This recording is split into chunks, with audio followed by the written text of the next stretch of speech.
এটা হচ্ছে আমার টিকিট। ঈদের একদিন আগে আমার দেশে যাওয়ার কথা ছিল। আর এই টিকিটটা কাটছি আমি আমার পরিবারের মানুষকে না জানায়া তাদেরকে সারপ্রাইজ দেওয়ার জন্য এই টিকিটটা কাটছিলাম। তো এই টিকিটটা আমি আগে ছিঁড়ি, তারপরে বিস্তারিত ঘটনাটা আপনাদের মাঝে শেয়ার করব। তো এটা এইভাবে রাইখা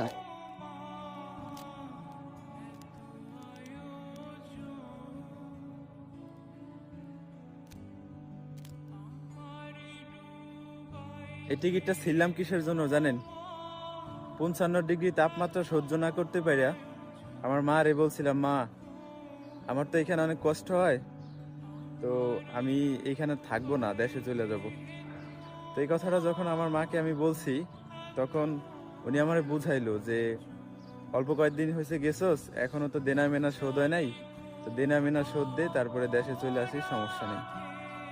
তো এরকম প্রায় অনেক দিন বলছি যে আমার এখানে অনেক রোদ, রোদের জন্য নাক দিয়ে রক্ত বাড়ায়, অনেক কষ্ট হয়। তো এটা বলার পরে তারা আমার সবসময় বুঝাইছে যে দেনা শোধ হলে চলে আসিস, তখন দেশে এসে একটা কিছু করিস। তো তাদের কথা শুনে আমি 2 বছর এখানে কাটাইছি। তো কাজ করতে করতে এমন হয়েছে যে নাক দিয়ে পর্যন্ত রক্ত বেরোইছে, নাকের মধ্যে টিস্যু দিয়ে পর্যন্ত কাজ করছি। তারপরও কাজ করে দেনা মেনা শোধ দিছি, ফ্যামিলি চালাইছি, অনেক কষ্ট করছি। তো আজকে যখন পরিবারের মানুষকে জানাইলাম যে আমি তো ঈদের একদিন আগে বাড়িতে আসতেছি, তো আমি টিকিট কেটে ফেলাইছি, আপনাদেরকে জানাইনি। তো এটা শোনার পরে আমার আম্মু একটু ক্ষিপ্ত হয়ে আমার সাথে কথা বলতেছিল।